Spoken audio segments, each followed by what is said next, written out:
Municipal ఎన్నికల్లో కేసీఆర్ మోడీని చూసి ఓట్లు వేస్తే మోసపోతాం, గోసపడతామని సీఎం రేవంత్ అన్నారు. గల్లీలో మోరీ తీయాలంటే కేసీఆర్ వస్తారా, నిధులు కావాలంటే మోడీ ఢిల్లీ నుండి వస్తారా అని ప్రశ్నించారు. కేసీఆర్ మోడీ ఇద్దరు బొమ్మలు చూసి ఓట్లు అడగడానికే పనికి వస్తారని ఎద్దేవా చేశారు. కేసీఆర్, కేటీఆర్, హరీష్ రావు అరెస్టు కాకుండా కేంద్ర మంత్రి కిషన్ రెడ్డి కాపాడుతున్నారని సీఎం ఆరోపించారు. వీరిని అరెస్టు చేయబంటే ఈ రాష్ట్రానికి నేనేమైనా ముఖ్యమంత్రినా అని కిషన్ రెడ్డి మాట్లాడుతున్నారన్నారు. మరి తెలంగాణను ఇచ్చిన సోనియా గాంధీని, ఈ దేశం కోసం త్యాగాలు చేసిన గాంధీ కుటుంబాన్ని క్షోభకు గురి చేస్తున్న ఈడీ, సిబిఐ మీది మీ మోడీది కాదా అని ప్రశ్నించారు. పోటీ జరుగుతుంది కాబట్టి మిత్రులారా, ఇవన్నీ ఒకెత్తైతే నిన్న మన కిషన్ రెడ్డి మాట్లాడుతున్నాడు. మొన్ననే నేను చెప్పిన, నన్నేదో రేవంత్ ఉద్దీన్ అంటే నాకేం బాధ లేదయ్యా.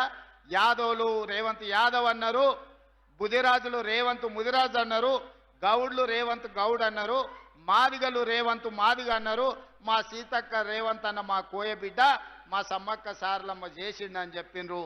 ఇట్లా ఎవరికి వాళ్ళు నన్ను వాళ్ళ సామాజిక వర్గంలోనే కాదు వాళ్ళ కుటుంబ సభ్యులుగా భావించరు. నేను అందరి వాడిని, అందరి కోసం పనిచేసేవాడిని. నన్ను ఎవరు ఏ పేరు మీద పిలుచుకున్నా నాకేం బాధ లేదు, నేను సంతోషంగా స్వీకరిస్తా. రేవంత్ ఉద్దీన్ అన్నా పర్వాలేదు, పీటర్ రేవంత్ అన్నా పర్వాలేదు, రేవంత్ మాదిగ అన్నా పర్వాలేదు రామచంద్రరావు గారు. కానీ నీ పక్కలో ఉన్న కిషన్ రెడ్డి ఉన్నాడు కదా, ఆయన కల్వకుంట్ల కిషన్ రావుగా మారి కేసీఆర్, కేటీఆర్ని అరెస్టు చేయకుండా ఆపుతున్నాడు కదా, గాదాని సంగతి చెప్పమని నేను అడిగితే కిషన్ రెడ్డి అంటుండు, నేనేమన్నా ముఖ్యమంత్రినా, నేను ఎట్లా అరెస్టు చేస్తాను? సోనియా గాంధీ గారిని, రాహుల్ గాంధీ గారిని, మీ మోడీ గారు మీరు ఈడీ, సిబిఐలతో వేధించవచ్చు, కానీ మీ చీకటి మిత్రుడు, మీ ఫెవికల్ బంధం, మీ బీఆర్ఎస్ నాయకులను మాత్రం కేసీఆర్, హరీష్, కేటీఆర్ను, ఈ శుక్రాచార్యుని, మారీచుని, సుబాహుడు రాక్షసులను మాత్రం మీ మోడీ పిలువడా?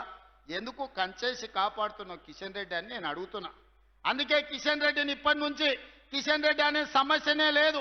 కేసీఆర్, హరీష్, కేటీఆర్ని అరెస్టు చేసే వరకు కిషన్ రెడ్డి పేరు కల్వకుంట్ల కిషన్ రావుగా పేరు మార్చి కేసీఆర్ కు దొంగపుత్రుడైతే కిషన్ రెడ్డి దత్తపుత్రుడు కేసీఆర్ కు, ఇద్దరు కలిసి కేసీఆర్ దోపిడిని ఈరోజు కాపాడే ప్రయత్నం చేస్తున్నారు.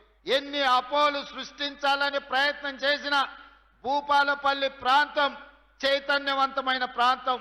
ఎవరు ఏ కుట్రలు కుతంత్రాలతోని ఈరోజు తప్పుడు ప్రచారం చేస్తుండ్రో పసిగట్టగలిగిన శక్తి ఈ ప్రాంత ప్రజలకు ఉన్నది. భూపాలపల్లి జిల్లా ఎక్కడికి పోదు, జిల్లా కొనసాగుతుంది. అభివృద్ధి పదం వైపు నడిపించే బాధ్యత మన ప్రభుత్వం తీసుకుంటుంది.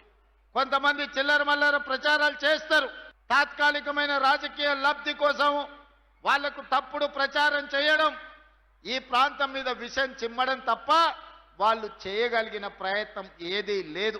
గోదావరి నది పరివాహక ప్రాంతంలో వేలాది సింగరేణి కార్మికుల కుటుంబాలు ఉన్నాయి. మెడికల్ అన్ఫిట్ ఏదైతే మీకు బోర్డు ఉన్నదో కాంగ్రెస్ పార్టీ ఆ బోర్డును రద్దు చేస్తుంది. భవిష్యత్తులో సింగరేణి కార్మికులకు వాళ్ళ వారసత్వ ఉద్యోగాలు కానీ మెడికల్ బోర్డు ఇచ్చే అన్ఫిట్ సర్టిఫికెట్ తోని వాళ్ళ కుటుంబ సభ్యులకు వచ్చే ఉపాధి అవకాశాలు పోతాయి. మిమ్మల్ని కాంగ్రెస్ పార్టీ మోసం చేస్తుందని కొంతమంది తప్పుడు ప్రచారం, విషపు ప్రచారం చేస్తున్నారు.